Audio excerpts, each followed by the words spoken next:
Brought to you by the Ministry of Planning, Economic Affairs and Development, Paria Fuel Trading Company Limited, and Standard. Welcome to Make Your Point Season 4, the quarterfinals. I'm Priyanka Lala, your chairperson, and I'm delighted to join you once again. I'm thrilled to see all of our astounding debate teams back at the Dagger Auditorium, UWI, ready to compete for the title of Make Your Point National Champion Season 4. Once again, congratulations to all teams for making it to this stage of competition. You have demonstrated your abilities, and we are eager for your contributions today as you all tackle pertinent topics focused on the 17 Sustainable Development Goals. Members of the audience, let's give our debaters and debate teams a well-deserved round of applause. Now to the quarters. As 6 teams go head-to-head at this stage of competition in this national televised secondary schools debate, we expect teamwork, compelling arguments, and passion from all our debaters. I trust that you have taken our judges' feedback thus far and are ready to shine at this stage of competition. The schools participating in this episode, vying for the 4 spots in the semi-finals, are Holy Cross College, St. Joseph's Convent, St. Joseph, Fatima College, Bishop Anstey High School, Eldorado West Secondary School, and Queen's Royal College. Now, let's meet our judges. Dr. Bohindradat Tiwari, retired principal of the University of the West Indies. Lisa Yunus, General Manager, Blue Coast. Mariam Abdu, Chief of Social Policy, UNICEF Eastern Caribbean Area. And of course, joining me on stage is our timekeeper, Miss Jamie Simmons. Viewers, before we begin, a reminder that the quarterfinalists were invited to draw randomly from our ballot box to determine their topic and their position ahead of this competition stage. The debate, similarly to preliminary rounds 1 and 2, will be conducted as follows. Once invited to do so, the proposition will speak for up to 4 minutes to present their opening. Then, the opposition will speak for up to 4 minutes to present their opening. Both teams will then be given 5 minutes to confer among themselves before being allowed 2 minutes each to summarize. The judges will then make their decision to determine which teams move forward to the semi-final stage. As always, the judges' decision is final. Debaters, you are required only to speak when invited to do so at the lectern, and stay within your time limits. Our timekeeper will ring the bell once to indicate that you have 1 minute left to conclude. When your time is up, you will hear the bell ring twice. After which, a continuous ring, should you go over the allotted time. Members of the House, while I hope you enjoy this competition, please remain respectful and sensitive to our debaters and our judges. Without further ado, I invite Eldorado West Secondary School to the stage.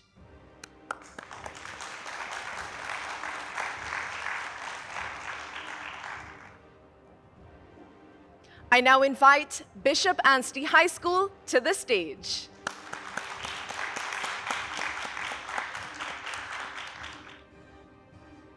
The motion is: a culture of sustainability is best achieved through collaboration between nations rather than individual efforts. Will the proposition speaker, Kidra Kelly Claremont of Eldorado West Secondary School, please take the floor? No man is an island, entire of itself. Every man is a piece of the continent, a part of the mean. Ladies and gentlemen, this memorable quote by John Donne echoes our proposition that a culture of sustainability is best achieved through collaboration between nations rather than individual efforts. Nations need each other to thrive due to interconnected global economies, resource dependencies, and the need for international collaboration to face shared challenges. It's a love-trade relationship. Maintaining sound diplomatic and economic relations with multiple nations encourages a healthy culture of sustainability via trade.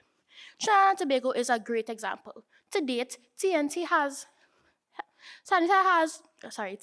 trade arrangements with member states of CARICOM. We also have bilateral investment arrangements with no less than 20 other countries. Our relationship with China is a prime example of how healthy collaboration can benefit both nations. We export LNG and petrochemicals to them, and they in turn invest in infrastructure projects like Phoenix Park Industrial Estate and agriculture technology, which then reduces our food import bill. To celebrate this 50-year-long partnership, we played Steel Pan on the Great Wall last year. A green destiny. The Caribbean has fostered environmental cooperation. The Caribbean Energy Transition Initiative, for instance, has helped reduce reliance on fossil fuels by supporting collective investment in solar and wind energy projects, like TNT seeking to generate up to 50% of our electricity from green energy by 2030. Without sharing of expertise and collaboration, this would be a challenge for single nations. We, not me. Hurricanes frequently devastate Caribbean nations. The Caribbean Disaster Emergency Management Agency has proven that a regional approach to disaster preparedness is far more effective than that of a single nation response. By coordinating emergency response strategies, technical assistance, and facilitating resource sharing, the agency has improved disaster resilience across the region. Fight the common enemy. Collaboration between nations during global crises is absolutely essential. We were reminded of this during the COVID-19 pandemic. The world came together to fight, and in coordinated efforts, we were successful. Think back to May 2021, when resources like vaccines were scarce. China donated 100,000 vaccines, and many lives were saved. I will never forget. We will never forget. Education is the key. By collaborating with other countries like India on digital transformation or Canada on integrating Venezuelan migrants into the local school system, education can be enhanced. As a developing nation, we have not to lose, but all to gain from shared knowledge. As Astrid, an 11-year-old Venezuelan refugee, says it best, and I quote, "I can't wait to learn about math, but I am eager for them to learn about my country." Talking about Venezuela, they have recently agreed on a 20-year natural gas production and exploration deal with BP and the National Gas Company of Trinidad and Tobago. This deal will ensure that 25% of production will supply Trinidad's petrochemical sector, while the rest of it will feed TNT's LNG industry, some of which will be sold to, you guessed it, China. Ladies and gentlemen, it is quite clear. Without collaboration, countries, much like ours, would struggle severely. No man is an island, but an island is a world. Thank you. Will the opposition speaker, Marika James of Bishop Anstey High School, please take the floor? Tick-tock. Time is slipping away. The world is facing an environmental crisis, rising sea levels, deforestation, pollution choking our air and water. And yet, we are told the only way to solve this crisis is through international collaboration, that if we just wait for the next treaty, the next global summit, or the next agreement, sustainability will be achieved? As sign on through this timer, ask yourself, how long have we already waited? How many more years will we waste waiting for nations to agree while our planet burns? International agreements sound promising, but history tells us they are slow, bureaucratic, and ineffective. The Paris Agreement, nations are still debating targets while emissions rise. The Kyoto Protocol, many major polluters never met their commitments. And why? Because global cooperation requires balancing political interests, economic concerns, and endless negotiation, while real action is delayed. Meanwhile, nations that are acting independently are making real progress. Bhutan is carbon negative. Costa Rica runs on 99% renewable energy. And Sweden is on track to become the world's first fossil fuel-free nation. These countries didn't wait for global consensus. They led. Each country has unique environmental challenges, so expecting a single global plan to for everyone is utterly unrealistic. A desert nation cannot rely on hydroelectric power, and an island nation Already drowning in plastic waste cannot wait for global agreements on new plastic waste. Look at Singapore with limited natural resources. It has developed innovative water system that recycles every drop. No international treaty forced them to do this. They acted because the most efficient type of sustainability occurs when nations craft their own tailored solutions. History has shown us that real change begins when a few bold nations take the first step. Germany's investment in solar energy required the entire continent to follow suit, and California's stricter emission laws pressured other US states to adopt stricter rules also. This one nation's innovation forces others to keep up faster than any treaty ever could. Sustainability is not just about governments. It's about communities, businesses, and individuals making a difference. Small individual actions like conserving water and using renewable energy collectively leads to significant environmental change. Personal responsibility fosters a culture of sustainability. True sustainability starts from the ground up, not from slow-moving bureaucracy. Look at this timer. This is the time we've wasted waiting on global agreements that never come fast enough. But what if, instead of waiting, we acted? A culture of sustainability is not built in boardrooms of global summits. It is built by nations, businesses, and individuals who refuse to wait, the ones who lead by example, the ones who show the world what is possible. So I ask you, will we waste more time waiting for the world to agree? Or will we take action now, before the last grain of sand runs out? Thank you. Both teams now have 5 minutes to confer, so we take a short break. Please do stay with us.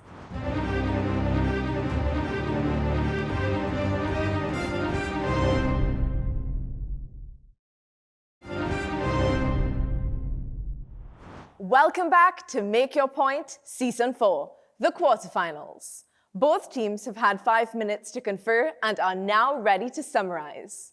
Once again, the motion is: a culture of sustainability is best achieved through collaboration between nations rather than individual efforts. Will the proposition speaker to summarize, Anastasia Reyes of El Dorado West Secondary School, please take the floor. Singapore relies heavily on imports and innovation for culture of sustainability. Can you tell me where these imports are coming from? If not international collaboration, in a world where pandemics, wars, and inflation and other challenges are on the rise, no nation is bold enough to say that they do not need to collaborate with others. One hand, don't clap. Globalization has put us on a path of no return. This free flow of capital, labor, and free trade has ensured interconnectedness of all countries. Sustainability now for any country is really dependent on developing relationships with other nations. Consider this. We do not manufacture vehicles in Trinidad and Tobago, but it is an essential product, so we import from other countries. Similarly, we being the largest exporters of ammonia supply other nations as well. Without this collaboration, economies would struggle. Even the larger developed nations cannot go it alone, despite what some current administrations say. Countries like the US and the UK still need to trade with others and are dependent on immigrant labor to support an aging population. Ladies and gentlemen, international collaboration in areas such as energy, disaster response, education, food security, and others is essential for maintaining a culture of sustainability. Regional organizations like CXC, CAFA, and CARICOM provide solutions to shared challenges we face in the Caribbean. Listen, can Haiti really create a culture of sustainability on its own? When nations work together, not only can they survive, but they can thrive. Ladies and gentlemen, this is even entrenched in our national motto. Together we aspire, together we achieve. Thank you. Will the opposition speaker to summarize, Eden Jones of Bishop Anstey High School, please take the floor. The proposition has presented their argument, but still they fail to acknowledge the fact that our planet is running out of time. Our Earth is dying, and yet the proposition prioritizes discussions and diplomacy over immediate, decisive action. While it is true that global cooperation can lead to unified policies and shared resources, the approach ignores a fundamental issue. We do not have the luxury of time. Sustainability demands action now, not endless debate. We cannot afford to wait for every nation to agree before taking the steps that are already within our power. When societies shift their values, like moving away from plastic or prioritizing sustainability, it leads to lasting change without relying on strict regulations. And influence, competing nations and businesses push for more efficient, eco-friendly solutions, leading to breakthroughs in green technology, renewable energy, and sustainability. Furthermore, international agreements are slow to implement due to negotiations, political conflicts, and deferring national interests. The Paris Agreement has seen uneven participation and enforcement. Meanwhile, nations that act independently, such as Bhutan's carbon negative policies or Sweden's transition to a circular economy, demonstrate faster, more concrete results. When a single country successfully implements sustainable policies, it sets an example for others.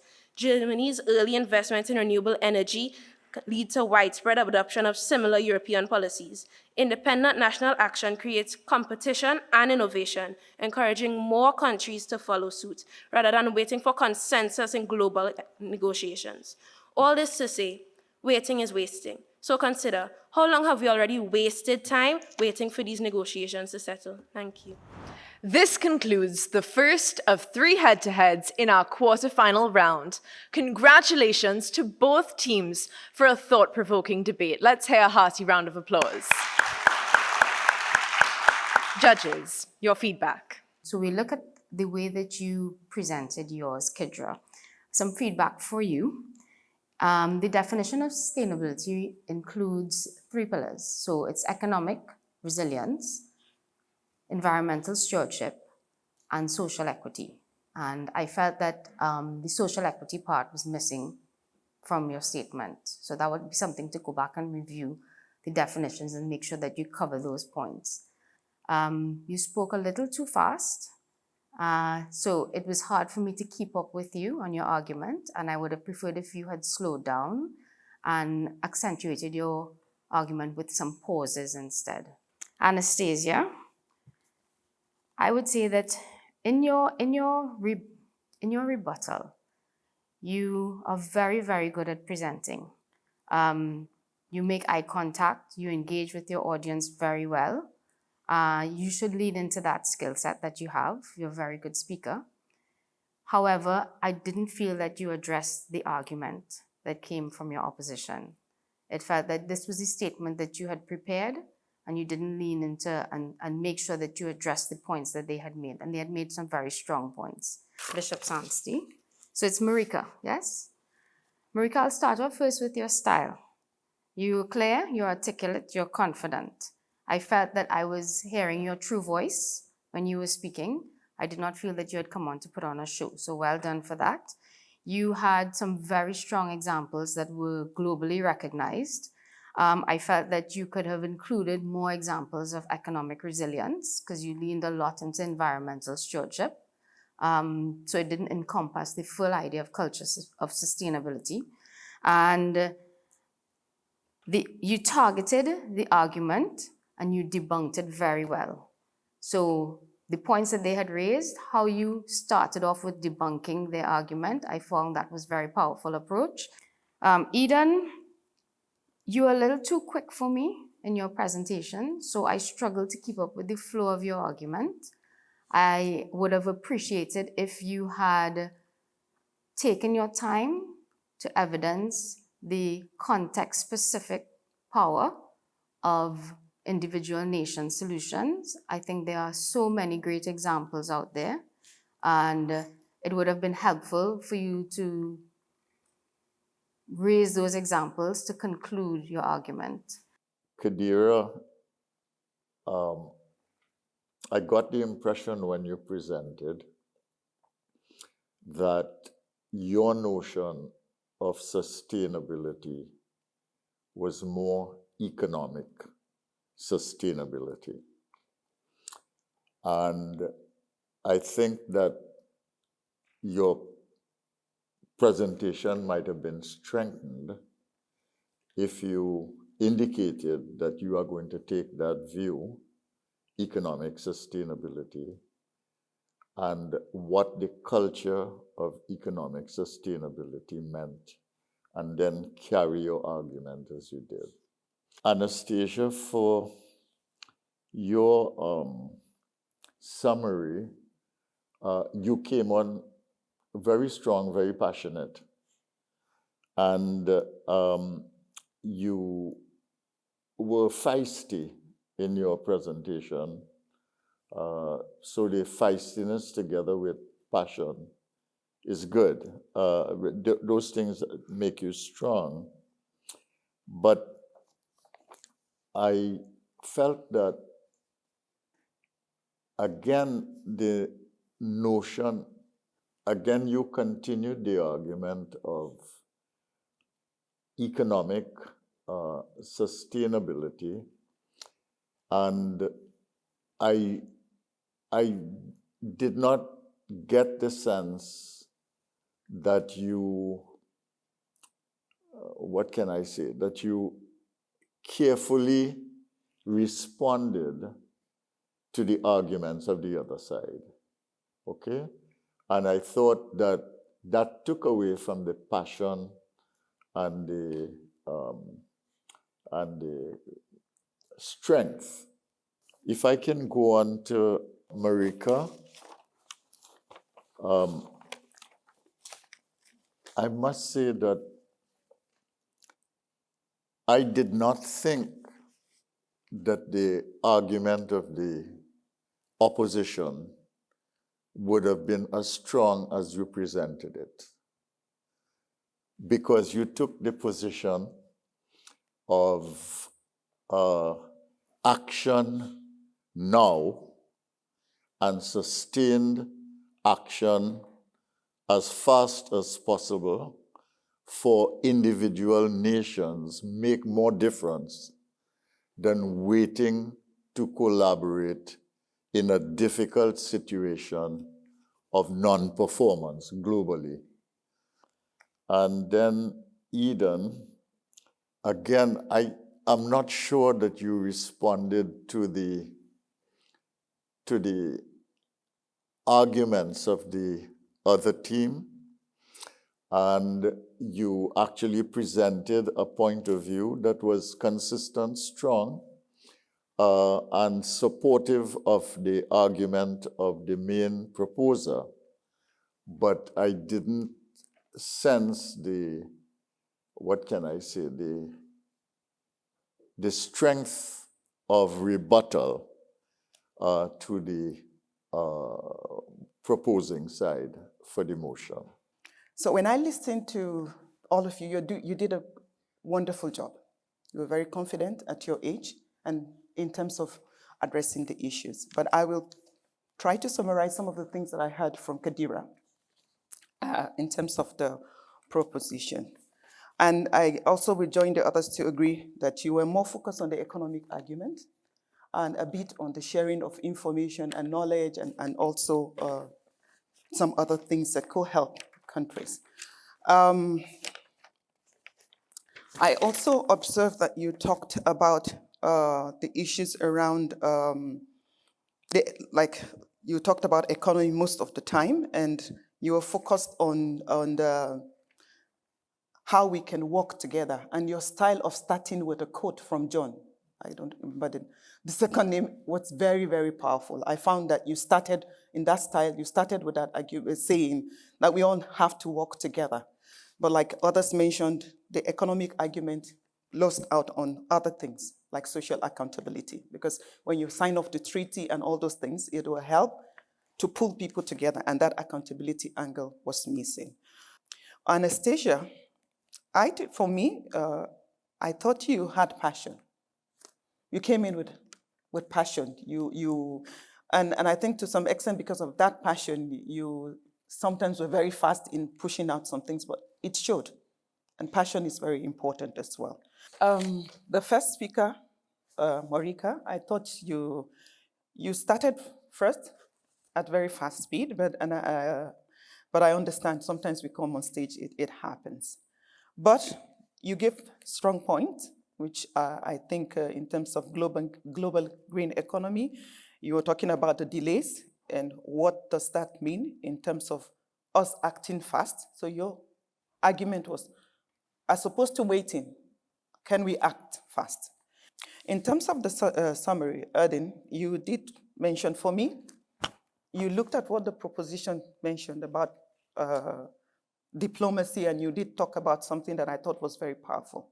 You said, for how long will we wait for international diplomacy for solutions for local issues? And you did mention those ones, which I thought was very powerful. You also were talking about in terms of slow in implementation from global scene because of the bureaucracy. You gave a very good example of Paris Declaration, and you talked about Bhutan and Sweden. But generally, I would say, ladies, you've done a fantastic job. Keep it up. Thank you, judges, and once again, congratulations to both teams. We now take another short break, and when we return, it's our second head-to-head for this quarterfinal round. Queen's Royal College versus Holy Cross College.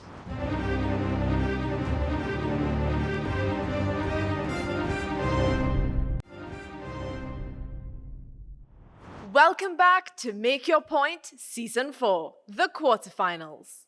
The motion is: the 17 Sustainable Development Goals are too ambitious to be realistically achieved. Will the proposition speaker, Akash Raghu of Queen's Royal College, please take the floor? The road to hell is paved with good intentions. Honorable judges, esteemed opponents, and valued viewers, these words perfectly capture the essence of our debate today. Sustainable development. This is built on 3 pillars: economic, social, and environmental sustainability, yet the SDGs lack to balance them.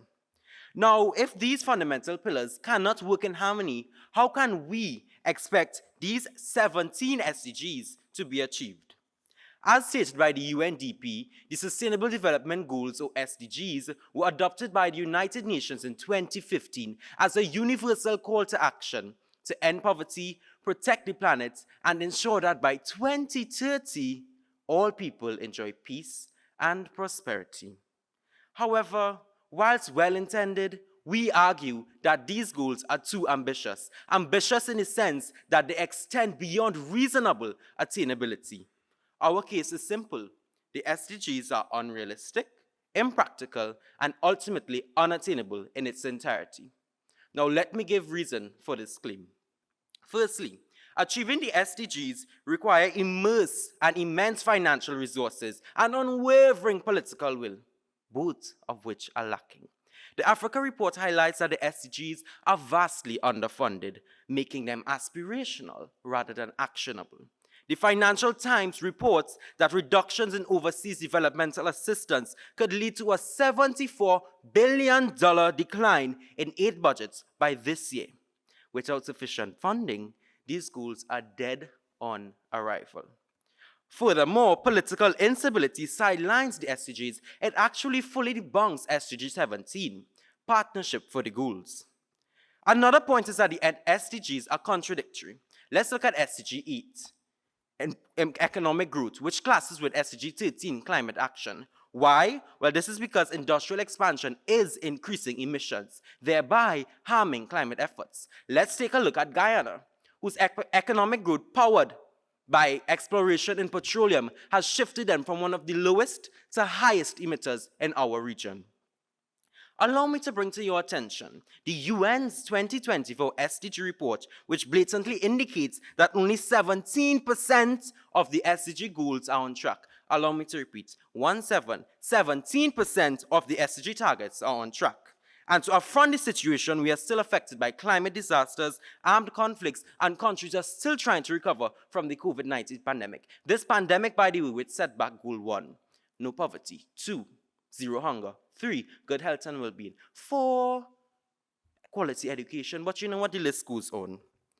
The question that I'm proposing is that if progress is remaining so slow, how can we realistically expect significant change in under 5 years? Change, by the way, which has been expected since the Brundtland Report of 1987.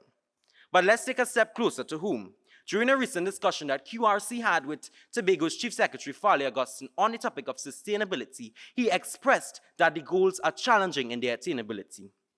The Caribbean, deeply affected by and vulnerable to climate change and economic instability, faces significant hurdles in achieving the SDGs rather than the fallacious arguments that the opposition may wish to present. And as I conclude, allow me to address the opposition again, who may claim that the SDGs inspire change, that progress matters even if the full goals are not met. But hope is not a strategy.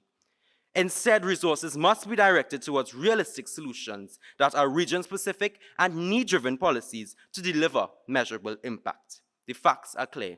The SDGs are financially unsustainable, structurally flawed, and far behind schedule. Thank you. Will the opposition speaker, Tyreek Vance of Holy Cross College, please take the floor?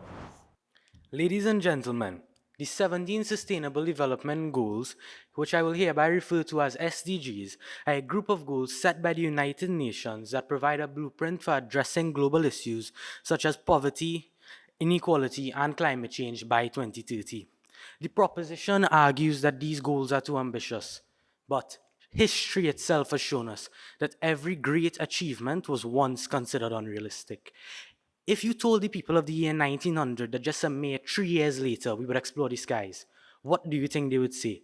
Or if you told the people of Hiroshima in 1939 that just 6 years later catastrophic damage beyond comprehension would be done to a place that they called home, what do you think they would say? The SDGs are not beyond our reach. Trinidad and Tobago, along with 193 other United Nations member states, have all committed themselves to achieving this global initiative. To abandon these goals now, after a decade of substantial progress, would be to turn our backs on the future. These aren't just aspirations, people. These goals are symbols of hope and points of progress for humanity as a species. Each SDG comes with measurable targets and indicators ensuring accountability. Achieving them requires investment, yes, but mechanisms such as international aid, sustainable financing, and private sector funding all provide solutions. In Trinidad and Tobago, financial institutions like the Caribbean Development Bank and partnerships with organizations such as the United Nations Development Programme all allow for these financial needs to be met. Initiatives like the Green Fund and renewable energy investments show the sustainable economic growth that is possible. With strategic financial planning and investment in key areas such as healthcare, education, and clean energy, the SDGs are not just achievable, but will also bring long-term economic outcomes. The proposition here today claims that that is too expensive. They claims that we cannot invest in them. But nevertheless, this is a global initiative. We stand together, united for a better world, ladies and gentlemen.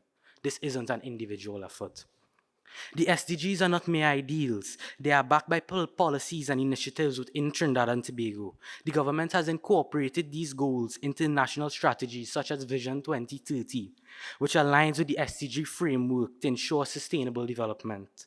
Additionally, agreements like the Paris Climate Accord and CARICOM's regional policies reinforce our nation's commitment to progress. While, yes, political challenges do exist, Trinidad and Tobago has a history of overcoming obstacles, from economic shifts to natural disasters. Progress in areas such as poverty reduction, disaster preparedness, and access to quality education demonstrates that we are on the right path. The world is moving forward. Why would we hold ourselves back? Is achieving the SDGs too ambitious? No, not when innovation is on our side. Trinidad and Tobago strides as a developing country in making SDG progress. Our nation has electricity and water rates among the best in the world. And each and every one of you here today in this auditorium has access to free healthcare. If we, as a developing country, can achieve these things, why can't the rest of the world will do the exact same? And these things, electricity, water, healthcare, all are directly linked to SDGs, such as sustainable cities, health and well-being, and clean energy. COVID-19 halted the world's progression by nearly 3 years, and we as a species had to prioritize survival over progression. However, we recovered, demonstrating the world's ability to adapt and rebuild. Every goal achieved, ladies and gentlemen, is a victory for humanity. The indomitable human spirit has always driven progression, and it will continue to do so.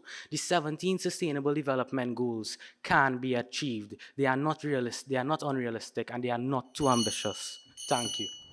Both teams now have 5 minutes to confer before summary, so we take a short break. Don't go anywhere, we'll be right back.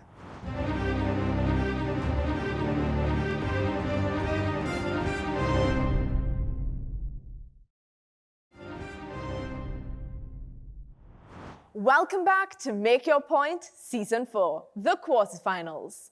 Both teams have had 5 minutes to confer and are now ready to summarize. Will the proposition speaker to summarize, Brendan Butcher of Queen's Royal College, please take the floor.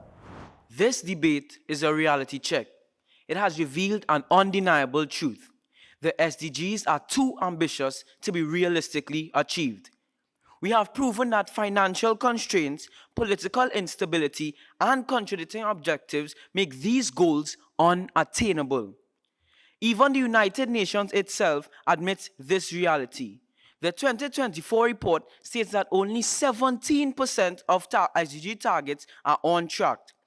In fact, Denmark is the only country on course to fully achieve them, underscoring how impractical they are for most of the world. The opposition argues that some progress is better than none, and SDGs serve as hope for change and to save the world, and so on and so forth. Their claim is that SDGs are not met, but we are getting there. They accept the problems and the solution is nevertheless. Hope is not a strategy. Can you get to your destination on a partially built bridge? One word, 2 letters, no. Ambition without cohesive action leads to wasted resources and ultimately a lack of real progress and disappointment in real results. The SDGs are not a roadmap to success. They are a distraction from practical solutions that the opposition has failed to present. So what is the solution? Shift the focus.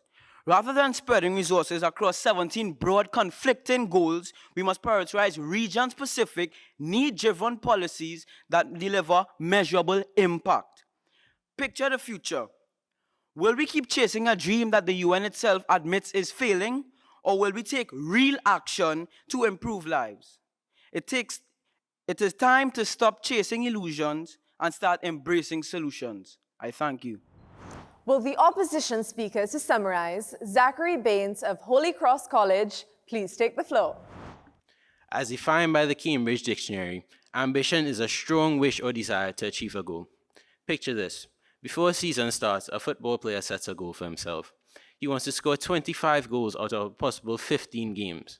Although, when the season concludes, he only scores 17, still ending with a great campaign. See, it is not the achievement of a goal that fulfills its duty, but the people, the society, and the world that we become in pursuit of it. The phrase too ambitious is fundamentally flawed as it is indicative of a defeatist mentality. Simply labeling these measures put into place to holistically increase the standard of living as too ambitious and abandoning the vigor with which we attack these problems is categorically laughable. I believe the argument for the viability of these goals stems from a lack of information. For example, let's take the goal end poverty in all its forms everywhere. At the surface, this seems an impossible task, but the United Nations then goes on to say that this target at base has associative checkpoints. To eradicate extreme poverty for all people everywhere. To reduce at least by half the proportion of men, women, and children of all ages living in poverty. To implement nationally appropriate social protection systems and measures for all, and by 2030, achieve substantial coverage of the poor and the vulnerable. In conclusion, the argument for achieving sustainable development goals is not one of tangibility. Instead, it is a question of willingness. Are we willing to expend the necessary resources? Are we willing to maintain the required focus? Are we willing to change the world? While this wave of idle uncertainty washes over my proposition, I can assure you our flame of ambition remains undeterred. Thank you. This concludes the second of 3 head-to-heads in our quarterfinal round. Congratulations to both teams. Let's give them a hearty round of applause. Judges, your feedback. Akash, let me start with you. I thought that you presented really, really strong and cogent arguments to make your case that the 17 goals were too ambitious and very difficult to achieve. You talked about 3 pillars not being balanced. You talked about 17 contradictory goals, and you showed examples of how they contradict. You anticipated opposition arguments, and you closed very strongly talking about the financial problems, the structural inhibitions, and the fact that the whole world was behind in the goals. I thought you really had a certain amount of compulsion in your arguments, and I thought you were good. Brandon, you supported him very well by starting and saying that this is a reality check and finance and politics are getting in the way. You attacked the concept of hope on the other side by saying that it's not enough to hope. And you had a solution, an alternative, which is that you wanted to shift the focus from all these 17 global goals for everybody to region-specific focused goals. And therefore, I would say that your presentation together, both of you, was very, very strong. Tariq, you started off with a very well-defined proposition, and you also were very clear in your articulation. I thought you had presence and clear articulation. And you argued the case basically that this was not beyond our reach, that they were aspirations and symbols of hope. Now, your presentation was very visionary and I think inspirational, but I think they lacked examples, specific examples that basically showed attainability in a fairly comprehensive way or with specific examples. Zachary, you carried on in the same mode, which is to say vision, hopefulness, aspiration.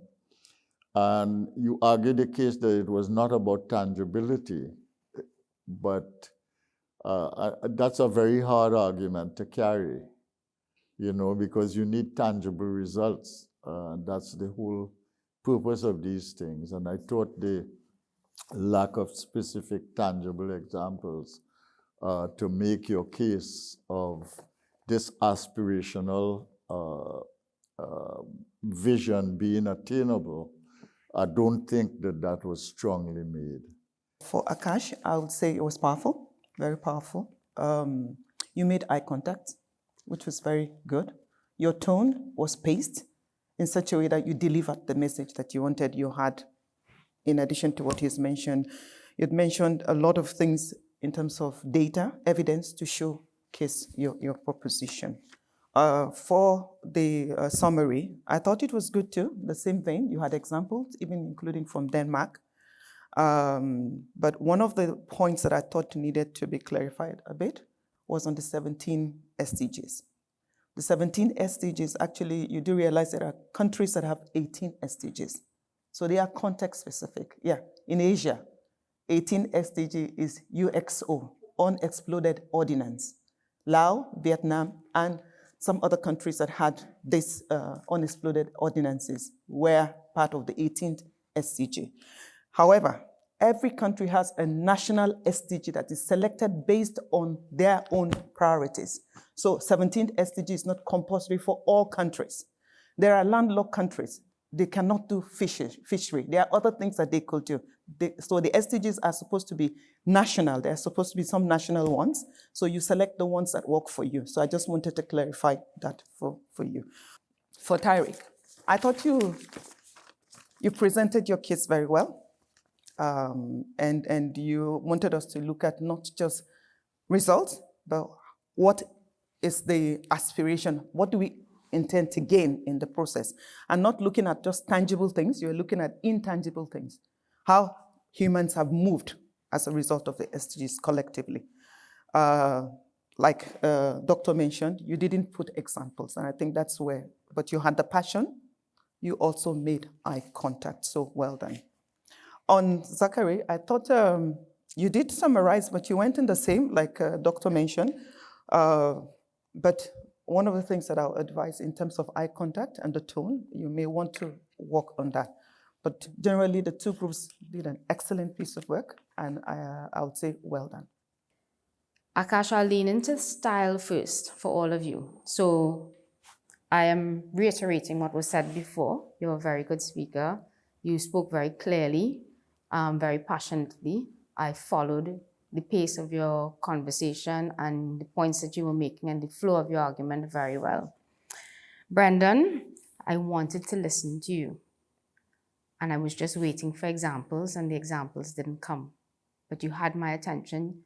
The way that you engaged, the way that you spoke, the tone of your voice, it was very easy to engage with you. So I'd say keep it up, you're onto something. Tyreek, your style. I really appreciated that you spoke to me. Your eye contact was powerful. You hardly read. And I think that actually made for a very strong presentation. And Zachary, last but not least, I love the storytelling. So maybe the way that you engage can be improved in terms of your eye contact and the tone, but the strategy that you took and the style that you took for your storytelling, I thought that was genius. I thought it made your argument very relevant because you took it outside of the box of sustainability to something that I think your audience can relate to. So I commend you for that. Thank you very much, judges. And once again, congratulations to both teams for their insightful presentations. We now take another short break, and when we return, it's our third and final head-to-head for this quarterfinal episode. St. Joseph's Convent, St. Joseph versus Fatima College. We'll see you after the break.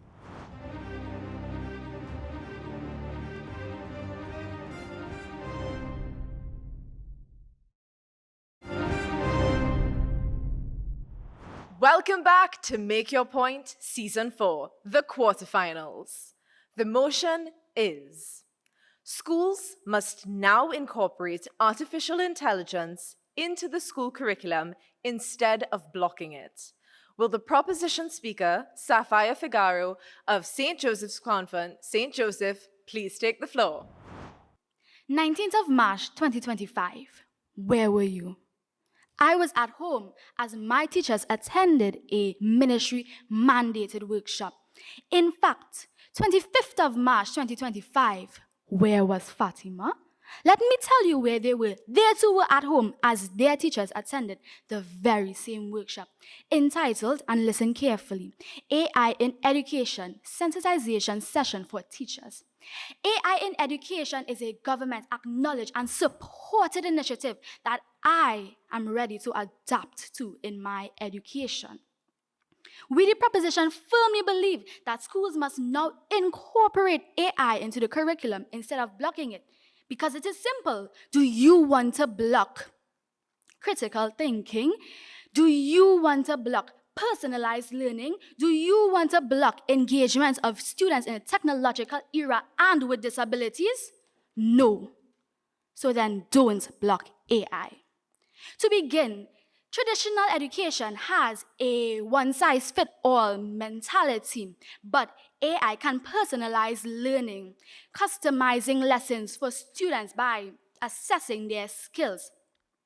We see in a study by McKinsey and Company that schools that incorporate AI-driven personalized learning programs have a 30 to 50% improvement in student outcomes. More so, AI, through its game-like nature, it can engage students. We see successes like Duolingo, who has a 74.1 million active monthly users. What if we have that same results in our education? What about those with disabilities such as dyslexia and hearing impairments? AI, through its text-to-speech and speech-to-text, can cater for them as well. More so, as a country with an increased number of immigrants seeking refuge in our country, sometimes not even knowing the language, AI can cater for those too through its translation abilities. According to University of Edinburgh, AI helps students with disability be more engaged and learn. And we see an outcome of over 20% in just 1 year. Let's bring it to home. Teachers in our very same nation use AI as a virtual teaching aid, creating assessments, tallying and assessing student programs, and generating prompts for critical discussions. Moving to my next point, AI can generate critical thinking skills by providing real-life problem-solving scenarios, allowing students to access data, manipulate data, and make informed-based decisions rather than simply assumption-based decisions. We see this in Georgia Tech with their AI assistant, Jill Watson, where a study showed that 90% of students said that Jill Watson improved their critical thinking skills. Our opponents may have fears, but we boldly come to tell you, do not fear AI. Do not fear its cost, because there are cheaper AIs. As well as time goes on, cost of technology goes down as well. Do not fear the replacement of human interaction, because it's AI incorporated, not solely AI. Do not fear the academic integrity, because we can teach valid and healthy ways to use AI. So, we are suggesting an incorporation, a fusion, a blend, not an abuse and overuse that our oppositions may present to you today. So, AI is a must. Thank you very much. Will the opposition speaker, Kennedy Valley of Fatima College, please take the floor? Do you remember when Usain Bolt came last? 2011, a World Championship final. Bolt, the world's fastest man, went out too soon. Ladies and gentlemen, even the best of things fail when we jump the gun. Fundamentally, the proposition argues from fear of being left behind, but we cannot govern through fear. AI in education is inevitable, and we are not ready. It is supported, but not feasible. So let's act with prudence, not panic. Let's be clear, the motion said now, as in this present educational and policy moment. Now, how are we defining AI incorporation into the curriculum? The European Commission says it can occur through teaching with AI, teaching how it works, and how to use it. But firstly, COVID-19 demonstrated the dangers of rushing education. According to UNICEF, 463 million children worldwide were completely shut out of remote learning, exposing our broken digital infrastructure. The World Economic Forum in 2023 reported that 2.6 billion people still lack internet access. AI education isn't just a new normal, it's a new world. We are morally obliged to exercise care and foster equity we currently cannot provide. Secondly, let's be pragmatic. Where do you think Trinidad and Tobago ranked on the 2022 Government AI Readiness Index? Number 106. We have tried and failed to supply technology to lacking TNT students in the past. According to The Guardian, 71,000 devices were provided to schools from 2020 to 2023. But our outgoing Prime Minister himself said there was serious dissatisfaction with the program, citing lack of teacher training and no proper planning. We can't prioritize AI when CXC reports that only 36% of students pass CSEC math regionally, the math which builds AI systems. To incorporate AI soon, we have plenty of work to do right now. Furthermore, AI could be the new industrial revolution, but think. We've industrialized before and came out with a high import bill and dependence on foreign manufacturing. We will become even more dependent with foreign AI in schools, trained on data with Eurocentric and non-Caribbean outlooks. We have no laws to protect our students' data, and according to the European Commission, no binding legislation on AI ethics to date. We need to negotiate AI globally before we can incorporate it into our schools. And on the theme of sustainability, US company Morgan Stanley reports due to AI, data centers could generate up to 2.5 billion tons of carbon emissions by 2030. This would be a threefold increase compared to scenarios without generative AI and could account for about 40% of the United States' total annual carbon emissions. What is the point of building a future if global warming sinks it? Moreover, cobalt and other rare minerals are needed to build AI hardware, but according to Save the Children, the Democratic Republic of Congo exploits tens of thousands of children in its cobalt mining process, and it possesses 70% of the world's cobalt reserves and is its largest exporter. It exposes these children to respiratory illness and other health risks, with a 6-year-old child seeing their brother die in the mines. Why do we have to incorporate AI now and perpetuate these issues which remain unaddressed in the now? To close, we all believe in a brighter future, but it must be on our terms. So while we empathize with your urgency, we cannot condone your negligence. Thank you.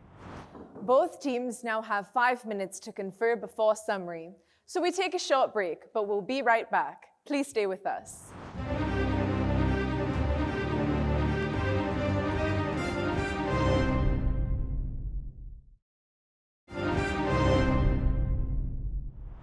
Welcome back. This is Make Your Point, Season 4, the quarterfinals. Both teams have had 5 minutes to confer and are now ready to summarize. Will the proposition speaker to summarize, Kaylee Marie Chow of St. Joseph's Convent, St. Joseph, please take the floor. What if schools had a secret weapon that could turn every classroom into a personalized learning experience, where every student had the perfect supports at their fingertips? AI is shaping the modern world. Technology is advancing rapidly, and education must evolve to keep pace. AI creates personalized learning experiences that adapts to the strengths and weaknesses of each and every student. It helps students with disabilities through tools like text-to-speech and real-time instant translations. AI is becoming an essential part of careers and daily life. By slowly incorporating it into education, by making this small investment, we can equip students with the skills that they need to succeed. We aren't looking for immediate results, but by taking this step by step, we can start to see the results in our youth, and the youth is our future. But let me make this clear. AI isn't here to replace teachers. They can save teachers time by automating repetitive tasks like grading and tracking student progress. This can reduce the teacher burnout and help them maintain a better work-life balance to keep them more engaged in teaching. By doing this, teachers would have more time to inspire, to guide, and to connect with their students. The choice is clear. We can either resist change and fall behind, or embrace AI to revolutionize education for the better. Thank you. Will the opposition speaker to summarize, Adam Alves of Fatima College, please take the floor. Stop, audience, judges, and even the proposition. We come here today not as the voice of the opposition, but the voice of reason and rationale in this argument. Unlike the narrow-minded perception of incorporation by the proposition, we understand that to oppose the motion of incorporating AI into the school curriculum is to have the prudence and the foresight necessary to understand that for any worthy skyscraper to be built, a foundation must be laid of the utmost quality beforehand. So, I implore the audience to focus upon the now, because if we do not get through today, we will not be able to thrive in the future. Stop. On the contrary to what the proposition believes, AI in our education will only hinder critical thinking. The use of AI is a danger that, the abuse of AI is a danger that we are not ready for. Whenever a problem arises, our students will quickly jump to chatbots like ChatGPT and DeepSeek to write their essays, do their math problems, and experiment with their science. Our children and the future leaders of tomorrow will be over-reliant on AI and unable to solve problems on their own. Is this the future we so desperately seek? Stop. To expound upon the ethical concerns of data brought forth by my colleague, the Digital Learning Institute defined AI as problem solving based on data. So what if that data is incorrect, biased, or even manipulated? Until these factors are of less risk to our society, we will not concede this motion. And so, along with the guaranteed problems of inequity, feasibility, and reliance on foreign technologies, we universally oppose this motion. Thank you very much. This concludes our third and final head-to-head for the quarterfinal round of Make Your Point Season 4. Let's give both teams a well-deserved round of applause. Judges, your feedback. So I'll start with giving the feedback to Sapphire. I noticed that you had all the what you want to talk about, the how, and the impact, which was basically giving evidence about what was decided on the 19th of March, but also looking at why, which means saying that you should do it. But the important thing is that you talked about an assessment that says from 30 to 50% increase. So there's an impact that you say people are already seeing. So it was very good to put in information, data to buttress your point. So in terms of your focus and your content, I thought you did well. For Kelly Marie, you also came out with arguments on the AI, technology, and all these other things, investment and replacing teachers and all those things. It's not going to do that, which I thought was good. But I thought that in terms of summarizing all the things that Sapphire had mentioned, I didn't feel that you had a clear summary, even though you came out very strong. But it wasn't very clear what Sapphire had mentioned. So you may want to revisit that. But in terms of eye contact, in terms of your delivery, yes, but it didn't summarize what was being discussed. For Kennedy, you came in very strong.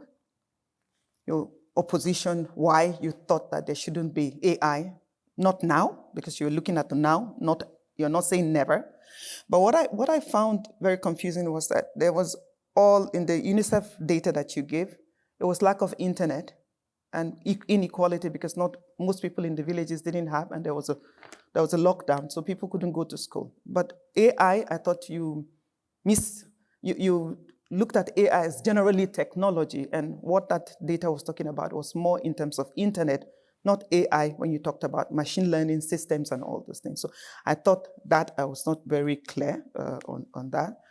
Adam, you raised cogent issues and all the signs that you used to say, okay, to counteract the proposition about AI being introduced into school, I thought was powerful. But there were things that you did mention that was not part of what Kennedy mentioned, which it was good, the critical thinking. It's taking away critical thinking and the inequality and all those things. I thought there were issues that you supported his argument that didn't come out in his argument. Overall, in terms of the style, your spacing and your delivery was very good. I'll say well done to all the team. Sapphire, I thought, well, first of all, you had me when you said, where was Fatima at March? So from a psychological point of view, I felt like you had read your audience very well with entering with that kind of engagement.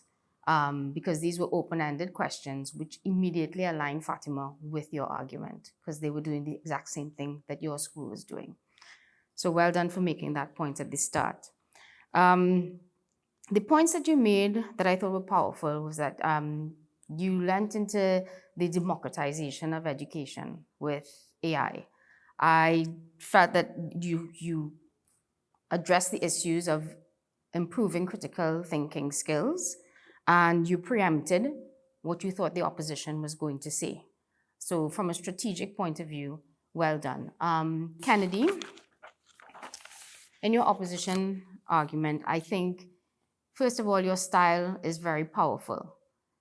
I could see the preparation that went into it. You had me very, very much engaged.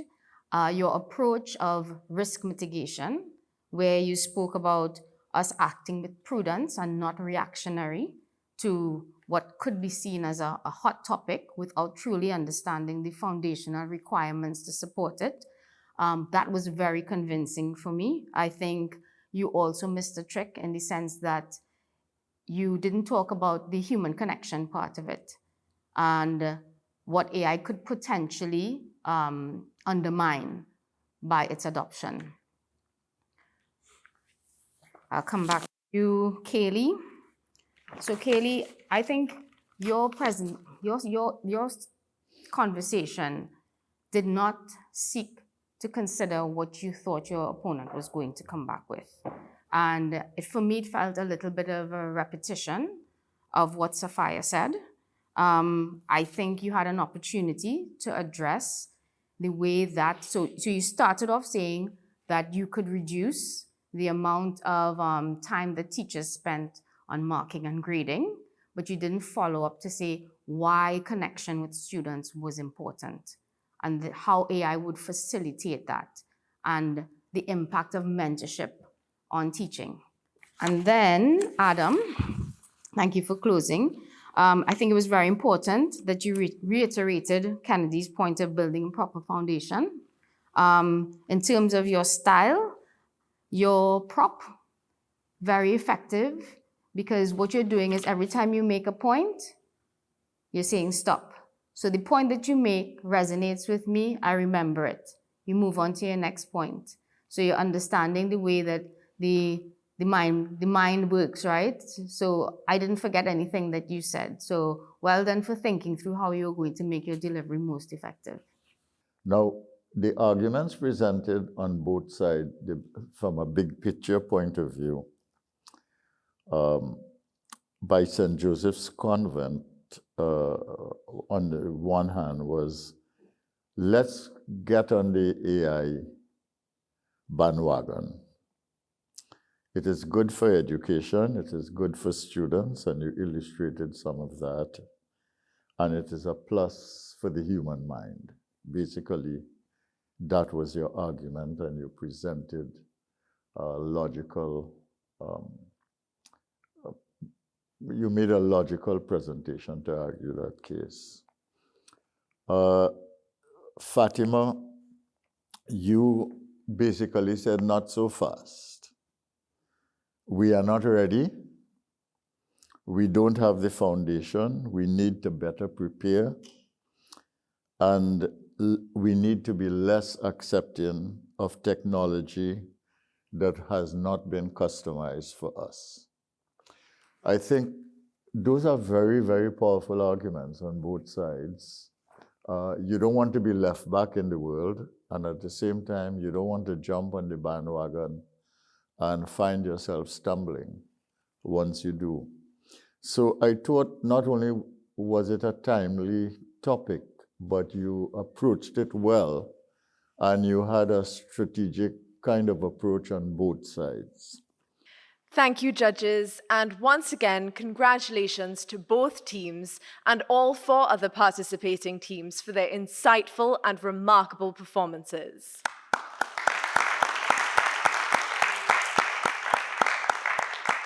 We now take another short break while our judges confer and tally the points to determine which 4 of our participating schools will move forward to the semi-final stage. Please do stay with us. We'll be right back.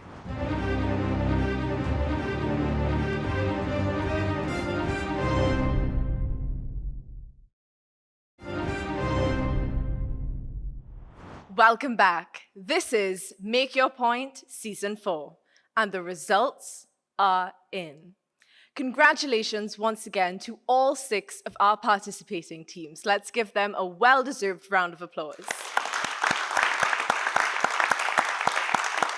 A reminder that our judges' decision is final.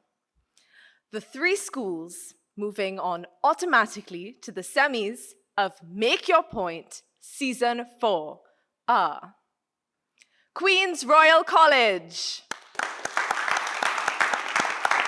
Bishop Anstey High School, and Fatima College. And by the way of the highest tally of points amongst the 3 remaining teams, the final spot goes to St. Joseph's Convent, St. Joseph. Let's give another well-deserved round of applause for the schools who got this far and now exit the competition with their heads high for their remarkable performances.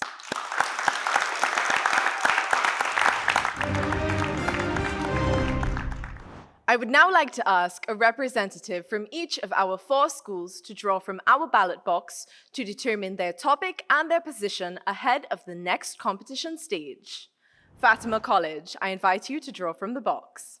St. Joseph's Convent, St. Joseph. Queen's Royal College. And finally, Bishop Anstey High School. A reminder that the symbol of the pen in red is for proposition, and the mic in black for opposition, on the numbers 10 and 11. The numbers, of course, signifying the next 2 topics to be debated. This concludes the quarterfinal round of Make Your Point Season 4. Please join us again next Tuesday at 8 p.m. on CNC3 for the semifinals to watch these schools debate. Fatima College versus St. Joseph's Convent, St. Joseph, and Queen's Royal College versus Bishop Anstey High School. Our debaters from all 6 teams are a testament to the power of youth inclusion and intergenerational collaboration as we work towards achieving the UN's SDGs. Our young people today serve as inspiration to our nation's and our region's young people. Thank you to our judges and our viewers. I'm Priyanka Lala, and I'll see you at the semifinals. Brought to you by the Ministry of Planning, Economic Affairs and Development, Paria Fuel Trading Company Limited, and Standard.